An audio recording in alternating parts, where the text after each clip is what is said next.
Bom, Ivan, a gente vai voltar agora a falar de vacinação contra a Covid-19 em crianças de 5 a 11 anos de idade, né? A cidade de São Paulo começou hoje essa vacinação. A gente conversou agora há pouco com o Lucas Josino, que está acompanhando a situação, com o secretário municipal da Saúde, Edson Aparecido, que explicou, né, que por enquanto só meninos e meninas com comorbidades, deficiência permanente ou crianças indígenas que moram em aldeias podem receber a dose pediátrica da Pfizer, por uma questão de disponibilidade de doses mesmo, mas que esse calendário vai sendo ampliado aos poucos. E a gente vai falar mais disso e sobre outros assuntos também relacionados ao coronavírus com o Dr. Mauro Gomes, que é médico pneumologista, professor da Faculdade de Medicina da Santa Casa e chefe da equipe de pneumologia do Hospital Samaritano de São Paulo. Dr. Mauro, bom dia e obrigada por conversar aqui com a Band News FM.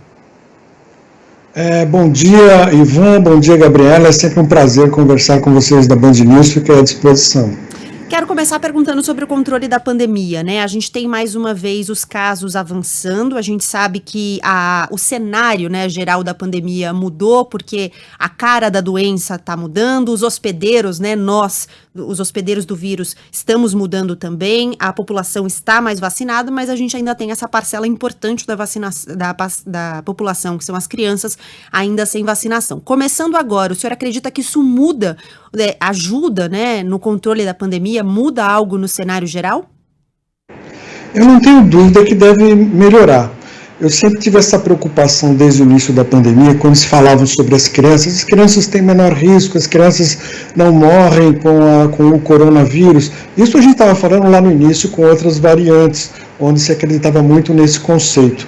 Mas as crianças traziam esses vírus para dentro de casa, e a gente sabe que elas convivem com pais, com avós mais idosos. Eu tive muitos pacientes ao longo desse último ano, onde nós enfrentamos gravemente essa pandemia, com crianças que levaram a doença para dentro de casa e avós morreram, avós foram hospitalizados porque as crianças não passaram tão mal, mas trouxeram a doença dentro de casa.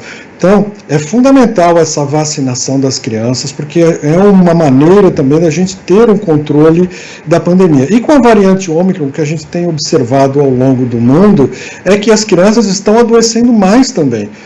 Apesar das crianças adoecerem menos que os adultos, na América Latina foi o continente, a região do mundo onde mais morreram crianças decorrentes da Covid. A Covid foi a doença que mais matou crianças no Brasil no último ano.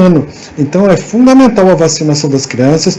É bom que se frise que não se deve acreditar em teorias da conspiração. As vacinas já foram testadas, já foram usadas em milhões de crianças em todo o mundo, já está liberada por ser segura e eficaz. Então acredito que as pessoas podem se sentir confiantes para a vacinação das crianças, porque é importantíssimo, principalmente nesse retorno às aulas.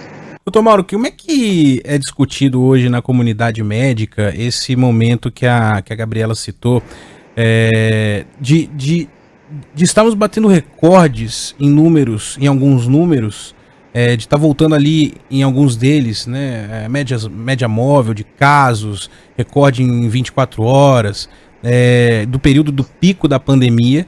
Então é algo que assusta e que faz com que governos, prefeituras comecem a adotar novas medidas de restrição, não tão restritivas assim, mas adotar essas medidas, cancelar eventos, foi o caso do Carnaval, mas ao mesmo tempo, de uma forma geral, a população ter um sentimento, não vou generalizar, mas que muitas pessoas têm um sentimento de que hoje é uma situação mais branda, né? Como é que isso é discutido em relação ao que a Gabi falou, né? Da mudança dos hospedeiros, né? A mudança da nossa reação, a reação das pessoas em relação à Covid. A gente continua se contaminando como nunca, mas há um outro pensamento, né? Uma outra visão em relação à pandemia, né? Eu acredito que essa sensação de segurança veio por conta das vacinas. As vacinas, imagine o ano passado que nós tivemos pouco mais de 600 mil mortes no Brasil, se nós não tivéssemos feito o lockdown, as medidas restritivas. O quanto mais de pessoas não teriam morrido por conta da pandemia. Hoje, nós estamos experimentando uma contaminação muito grande, um grande número de doentes, mas as mortes não estão crescendo na mesma proporção.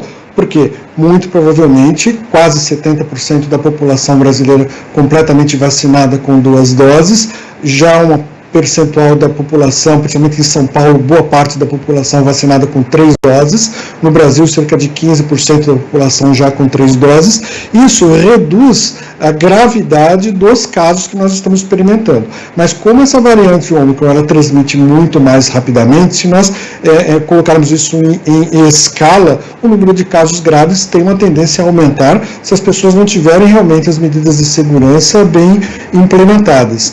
Então, eu acredito que o ano passado nós tivemos uma melhora dos casos, uma queda do número de mortes substancial, trouxe uma sensação de segurança e todo mundo acabou relaxando nas suas medidas, especialmente nas festas de final de ano.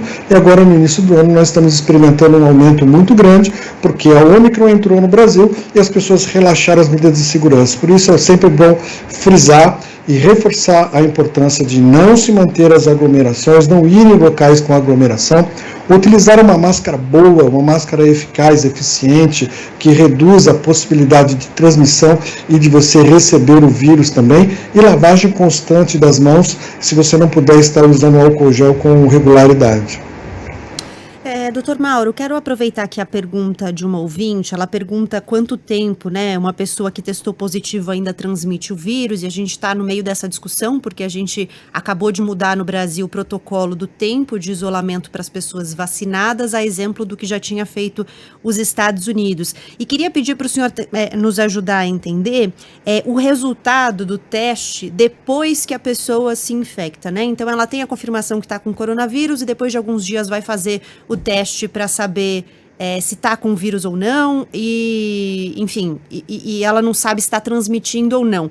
Os cientistas têm falado em vírus viável e vírus inviável, da capacidade dos exames de detectar os vírus que estão no organismo ainda como um resquício, mas não transmitem mais, são inviáveis, como eles chamam, ou vírus viáveis, ou seja, a pessoa ainda está transmitindo. A gente tem como saber isso com certeza? Então, quando sai lá no exame positivo depois de vários dias, a gente tem como saber se a pessoa está transmitindo ainda ou não, ou é mais uma avaliação clínica? Gabriela, essa é uma questão muito difícil, muito delicada, principalmente de se resolver na prática clínica. Me preocupa muito, e não só a mim, várias outras entidades já se manifestaram a respeito, com essa normativa de se liberar a quarentena da pessoa com poucos sintomas ou assintomática com apenas 5 dias. Recentemente já saíram 2 estudos, um do Ministério da Saúde japonês, um outro estudo britânico, demonstrando que pessoas vacinadas e assintomáticas expelem vírus até o 10º dia, vírus viáveis. O pico da pessoa, mesmo assintomática, que está transmitindo é entre o 3º e o 6º dia. O Ministério foi bem claro quando soltou a normativa. Ele colocou, pode-se liberar da quarentena no 5º dia a pessoa assintomática e com teste negativo. Mas nós não temos testes para fazer para as pessoas. Nem as pessoas que estão com sintomas, que passam nas unidades de saúde, estão tendo testes disponíveis. As farmácias já soltaram os seus avisos, dizendo que não tem testes, estão em falta de testes. Grandes laboratórios e grandes hospitais de São Paulo já soltaram comunicados recentes que não tem testes disponíveis para fazer em todo mundo. Então, do ponto de vista prático, o meu medo é que se libere o isolamento ou a quarentena dessas pessoas no 5º dia, indistintamente, com ou sem testes, e isso aumente a transmissão entre as pessoas. Do ponto de vista clínico, médico, eu me sinto seguro para liberar da quarentena essas pessoas. Isso é uma questão que você vai ver controvérsias no meio acadêmico, mas que é um consenso, pelo menos entre as sociedades de especialidades, que se liberem a partir do 10º dia. Pessoas assintomáticas, no 10º dia sem sintomas, pode-se liberar o teste. A gente sabe que as pessoas que mais transmitem a Covid são as pessoas que têm uma carga viral mais alta. Essas pessoas têm uma tendência de desenvolver doença mais grave. Essas pessoas que desenvolvem sintomas respiratórios, não é prudente liberar da quarentena antes de 14 dias. E algumas pessoas que têm doença grave, que são hospitalizadas, que ficam em UTI, que permanecem sintomáticas por mais tempo, casos, obviamente, individualizados, até se estende um pouco mais essa quarentena. Então, é preocupante. Na prática, a gente não tem como saber exatamente que momento ele deixou de transmitir o vírus, então é mais prudente que os assintomáticos, no meu ponto de vista, e de outras especialidades médicas, de outras entidades médicas, como a Sociedade Paulista de Pneumologia também já se posicionou, 10º dia seria o mais seguro. A gente viu recentemente, doutor, os casos, na verdade os casos são notificados, né, como é que é, a síndrome respiratória aguda grave, né, e tanto por Covid como por influenza, eles são notificados dessa forma. A gente tem visto algumas matérias, alguns levantamentos em relação a essas pessoas que têm procurado atendimento, que é um número grande, né, de pessoas, a gente viu que aumentou bastante, e eu queria saber em relação aos seus pacientes, ao que o senhor conversa também com outros colegas, em relação ao perfil dessas pessoas, tanto em função da não vacinação contra a Covid, mas em função também, no caso da influenza, de uma nova cepa, que a vacina que a gente tem até agora não cobre. Há como afirmar que, de fato, essas pessoas não cobertas pela imunização são as mais afetadas por essas síndromes? Olha, o que nós temos, vamos colocar em duas situações. Temos a influenza, que você colocou, e tem a Covid, né? Para as duas situações nós temos vacinas.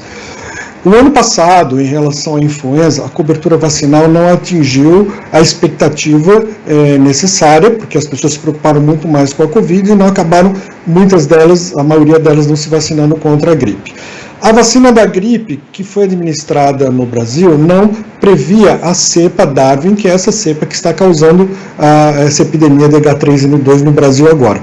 Mas existe uma reação cruzada e traz uma imunidade parcial contra essa cepa. Então não é que a pessoa está completamente descoberta contra a influenza. Ela possui uma cobertura, talvez não completa, e as pessoas que possuem grupos de risco de desenvolver doenças mais graves que são aquelas que estão mais sujeitas à hospitalização e risco de morte.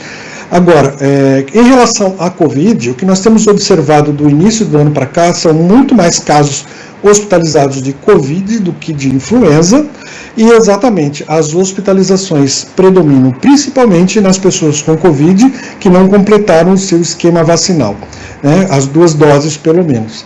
Então, 70% a 80% dos casos hospitalizados, é o que nós estamos observando, são de pessoas não vacinadas pela Covid-19. Por isso que é importantíssima a vacinação, tanto para uma situação quanto para outra. Bom, eu queria terminar perguntando ao senhor, Dr. Mauro, sobre pulmões especificamente, porque a gente tem falado aqui que a variante Ômicron tem aparentemente sintomas mais leves ou está no trato respiratório superior, né, traqueia, nariz, garganta. De fato, o senhor falou agora das internações, né, que tem mais internações por Covid. De fato, essas internações estão acontecendo por outros motivos? Há menos consequências para os pulmões propriamente e para outras áreas do corpo, para outras, porque a gente via uma coisa muito disseminada, né, no corpo, então uma consequências circulatórias recorrentes da Covid-19, enfim, outros problemas causados aí pelo coronavírus, além propriamente dos sintomas respiratórios. A motivação ou a causa das internações agora por Covid, ela mudou? Não, a causa da internação pela Covid sempre foi, na sua grande maioria, por causa do sistema respiratório. As pessoas que estão internando por comprometimento respiratório. Eu não acredito que o Ômicron seja um vírus mais bonzinho, como está se criando essa ideia. O que acontece é que as pessoas estão vacinadas e a doença não evolui de maneira mais grave. A função da vacinação, pelo menos nesse primeiro momento, que foram criadas essas vacinas inicialmente nesse período da Covid, foi exatamente para se evitarem os casos graves e as mortes. As vacinas não evitam, em boa parte das vezes, a contaminação. Só que a pessoa contaminada e vacinada, por conta de já ter um sistema imunológico preparado para receber aquele vírus, ela acaba não desenvolvendo doença grave. Então ela fica com sintomas mais parecidos com sintomas de gripe mesmo, com dor de garganta, com febre, com mal-estar, com o nariz escorrendo e acaba parando por aí. Quem diz que se nós tivéssemos essa variante o ano passado sem vacina, se essas pessoas estariam dessa maneira ou estariam evoluindo grave? Porque o que a gente tem visto, os não vacinados interno fazem pneumonia grave e vão para a UTI, como acontecia anteriormente. Então nós precisamos ter muita prudência em passar esse conceito que a variante Ômicron parece ser mais boazinha, porque o comportamento mais benéfico provavelmente está sendo determinado pela grande população vacinada. Isso não significa que a Ômicron também seja a última variante que a pandemia acabou. Os vírus são espertinhos, eles vão burlar o nosso sistema imunológico, eles vão arrumar maneiras de se modificar e nos atacar. Eu não me surpreenderia se daqui a alguns meses, e exatamente por esse grande número de pessoas contaminadas que estão acontecendo, que a gente está vendo, que surge uma nova variante. Então nós estaremos mais tranquilos quando tivermos vacinas de segunda geração ou de terceira geração que possam nos trazer uma imunidade mais consistente ou até mesmo perene. E eu até me atrevo a dizer que, na minha expectativa, é que os pesquisadores desenvolvam uma doença que já associe coronavírus e influenza, que a gente tome anualmente essa vacina e consiga se livrar desses dois vírus que são tão maléficos para todos nós. Numa vacina só, né? Fé na ciência, galera. Exatamente. Dr. Mauro Gomes, médico pneumologista, professor da Faculdade de Medicina da Santa Casa, chefe de equipe de pneumologia do Hospital Samaritano de São Paulo. Obrigada pelo tempo do senhor e bom trabalho. Obrigado, Gabriela. Obrigado, Ivan. Obrigado, Band News, pela confiança, pelo convite. Fico sempre à disposição. Obrigado, bom trabalho.